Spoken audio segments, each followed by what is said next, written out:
Namaste yogis.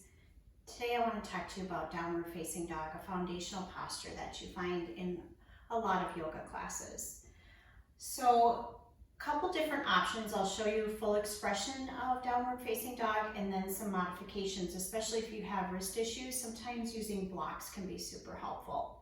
So as you set up for downward facing dog, you want a nice strong foundation. So spread your fingers nice and wide and place your palms about shoulder distance on your mat. And as you root into your hands, think about pressing into the pads of your pointer finger and your thumb. And then once your hands are on your mat, you'll rotate your arms. They're not actually moving, but it's just an energetic action of drawing your arms almost like you're opening a jar. You're moving your right hand right and your left hand left. So think about drawing your arms like that, and that's going to draw your triceps toward the back of your mat. So setting up, spread your fingers wide, press through your thumb and your pointer finger. Curl your toes under and lift your hips high. So sometimes if your hamstrings are tight, you may have bent knees. Your feet will be about hip bone distance apart. So not hip distance, hip bone. So your hip bones are about right here. So that's not a super wide stance. Sometimes a wide stance actually can feel pretty good in the body.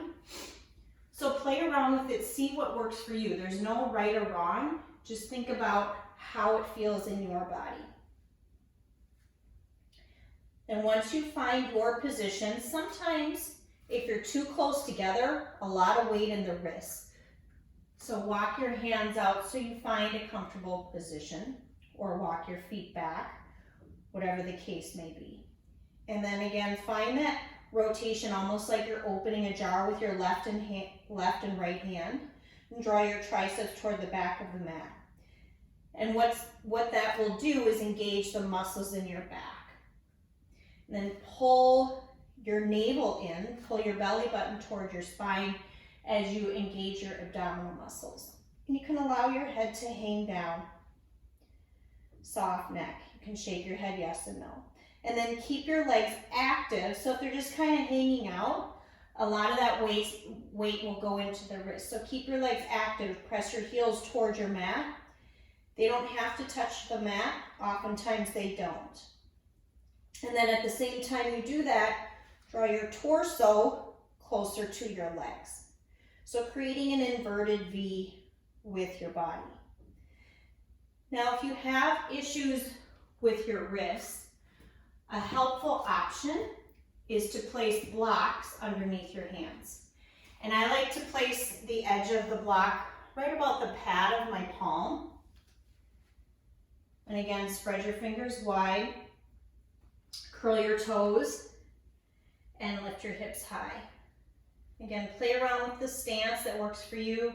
Again, about hip bone distance apart, but you can always go wider, just not closer together. It's just a little bit too much in the body.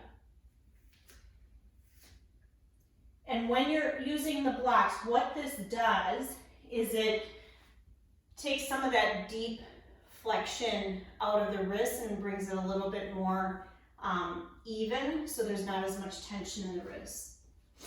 So play around with it, see what works for you. If you don't have blocks, books work just as well. These are about 4-inch blocks, so you need a pretty big book, but even a 2-inch book would be helpful. Just make sure they're the same on both sides.